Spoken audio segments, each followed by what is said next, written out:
What's going on, guys? I'm Mike Ashworth, and you're watching the Texas Fishing Force. All right, I have had a crazy and busy and exciting week, and I wanted to take this time, go over some of that, show you some clips from the week, and we'll talk a little bit. All right, it's last week. I went on a fishing trip, took the boat out along with some friends, and we launched out of Texas City Dike. We went over to the jetties, ended up in the channel, but we went out on a day that was extremely flat. I've never seen Galveston that flat. There was no wind. There was no water movement. Sunrise was, it was blinding. It was so bright. I'll show you some video of that now because it's incredible to look at. But while it was a perfect day for boating, not so great for fishing. If you've ever fished in those conditions when there's no water movement, no wind, it's a bit of a grind to catch those fish. Now, we went out there. We did catch some fish. We had a good time, but the boating experience made that trip. It was unbelievable to look at. But the reason that I mentioned this trip and that I launched from Texas City Dike is because in the past I've heard horror stories of people launching over at the Texas City Dike out of that boat ramp, heading over to the jetties. And the reason that I launched there is because it's so close to the jetties. But it's also really, really close to the channel, and it's the closest launch to get offshore if you ever go there. So I launch there all the time. I've launched hundreds of times over at the Texas City Dike. It's just convenient.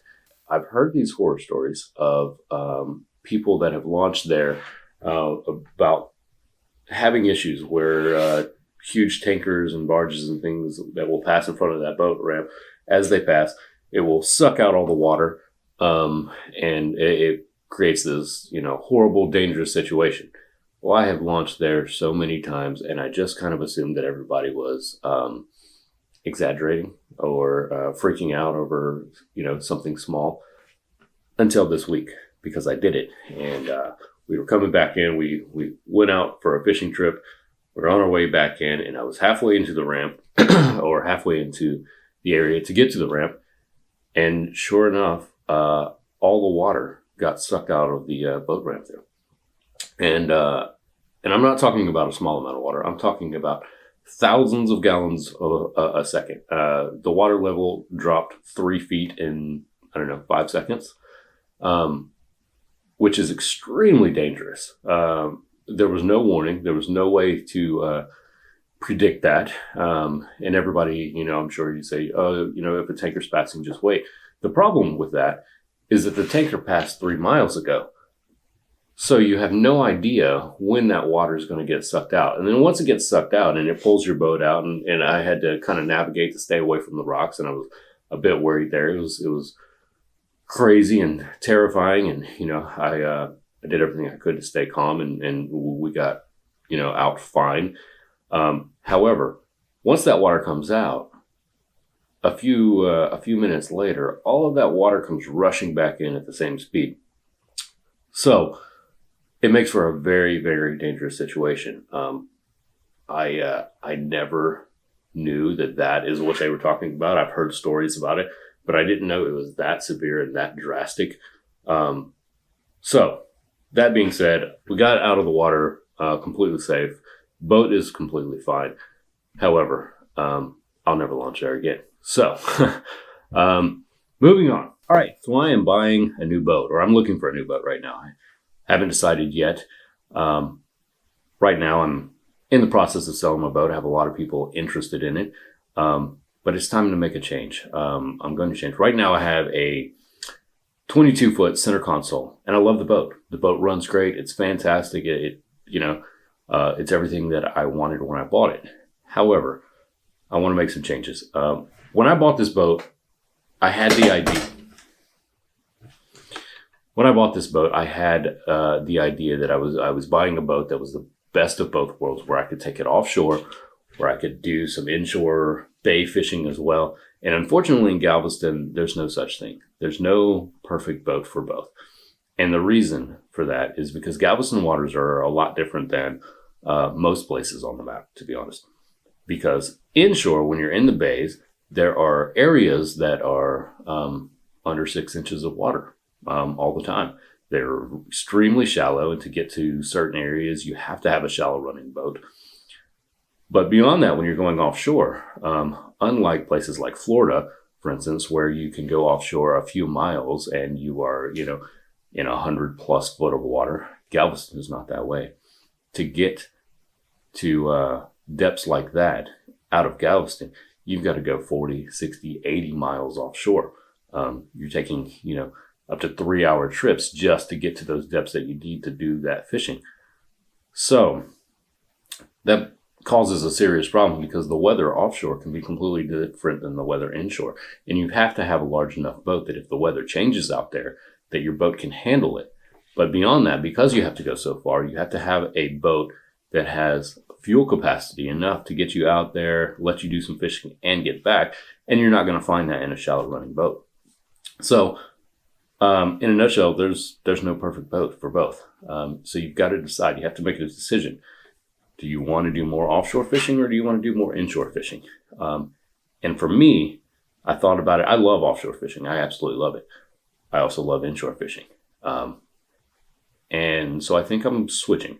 I think I'm going to switch to a shallow running, preferably a flat bottom boat. And I'll tell you why. Because I still plan on doing some offshore trips, but I have enough friends that have larger boats that I can split fuel with them and I can do that.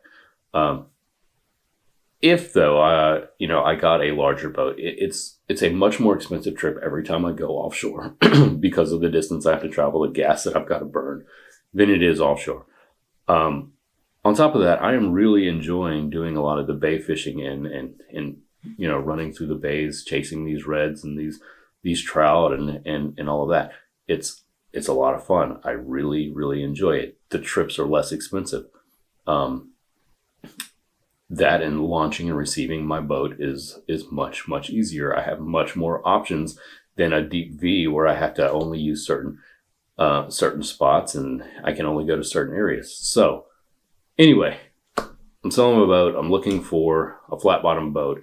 And luckily this week was the boat show. I went to the Houston Boat Show because, like I said, I'm selling my boat. It's time to move forward, get something else. I wanted to go there, and I've been to the Houston Boat Show for the last 3 years, even when I wasn't interested in looking for a boat. And if you've never been to the boat show, the Houston Boat Show, I highly recommend you going if you're into fishing at all. Because beyond boats, it's a fishing show, and it is a blast. There are so many things to look at. Tons and tons of fishing products. Everybody is having sales on everything. You can get all your favorite lures and things half price, sometimes even cheaper. I bought I think 10 bags of down south lures because they were on such. I mean, that's what I use all the time, and they had such a great deal on them. I had to pick them up. Got to restock on some of my old down south lures as well as pick up some new ones that I've never used before. I'm excited about trying those out. But beyond that, I went around. I looked at boats. I checked out boats that were just incredible yachts, and I got on a 380 Scout, which if you've never seen one of those boats, I'll show you some of that now. It's just an incredible fishing machine for offshore fishing. It's beautiful boat. It's fishing in luxury. It is fantastic to look at some of those boats. Even boats that I'm not interested in, like pontoons and some of the wakeboarding boats, they're incredible to see. And it's the one place where you can, especially if you're into buying a boat, if you're looking for a specific type of boat, they have every brand that you could imagine there. So you can compare them, 50 feet from each other. You can go look at one and go back and look at the other and figure out exactly what you want. But on top of that, all of these boat salesmen, they have huge discounts at the boat show if you buy the boat at the Houston Boat Show. And you don't have to pick them up and take them away right then. I think most of them give you until like April to pick up the boat. And most of them only are asking for a very, very small amount down on them. And so you get really, really good deals at the Houston Boat Show. I went though, because I wanted to check them out. I'm interested in a shallow, flat bottom boat. And I've only really been on like one or two of those in my entire life. So I wanted to go and check those out.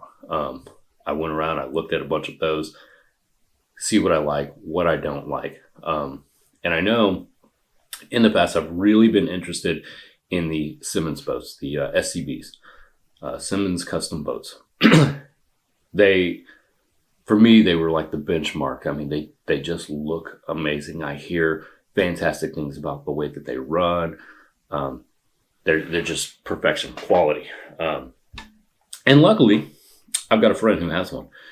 So after the boat show, after looking at those and looking at some of the other, shallow sports and shoal water and a lot of those shallow running boats, I gave him a call and I asked him to take me and my buddy Brian, who I do a lot of fishing with, out on the boat. We were going to go out and do some fishing.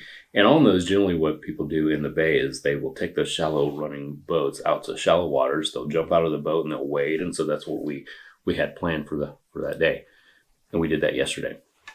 Now, when I planned this trip, it was 70 degrees outside. It was nice. They were talking about a little cold front coming through. However, woke up yesterday morning. We headed over to the boat ramp, and it was 39 degrees. It had dropped tremendously. It was freezing. On top of that, it was 17 mile an hour winds all day. So that 39 degrees felt like it was 20. However, we toughed it out. We got on the boat. I really wanted to check out how that boat is. I wanted to see if all the hype was true about how that thing operated. And I'll tell you this, it is. That boat is fantastic. I'll show you some clips of that here in a second. It's a beautiful boat. Beautiful, beautiful boat. It runs fantastic. It runs super shallow, extremely easy. The tower on it, I mean, it's everything that I could want in a boat. And I just wanted to see firsthand, check it out. And I went out with my buddy Andrew, who owns Strike Fishing. Go check him out. I'll put an Instagram link so that you can see him and his fishing. But we went out with the idea of checking out the boat, doing some fishing. We got out there. We did do some fishing. My buddy Brian got on some fish, but it was a rough, miserable day. It was brutal. Jumping in the water at 39 degrees, freezing all day, high winds. It was rough. We finally called it after freezing all day long, without a whole lot to show for it. But for me, it was more about the experience. I wanted to see the boat. I wanted to see the bays because I haven't done a lot of fishing in those areas because I've never been able to make it in, those shallow waters in my boat. So I wanted to check it out. So it was worth it. We had a good time. We're going to do another trip with Andrew in the future. I hope we can find a day that is above 40 degrees, but I wanted to show you all of that, let you see, some of the boat, the experience, the fishing, the boat show, and just a general, my whole week, the craziness running around, trying to sell a boat, trying to look into new boats, the Houston boat show, the craziness at the Texas City Dike, some of the fishing, just a crazy week, just crazy.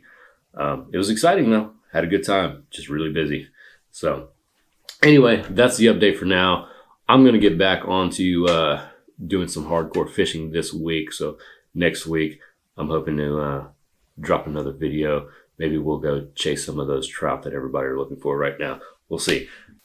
But thank you for watching. Like always, if you haven't, please like, comment, subscribe. Make sure you check out my future videos, and we'll see you next time. Thanks for watching.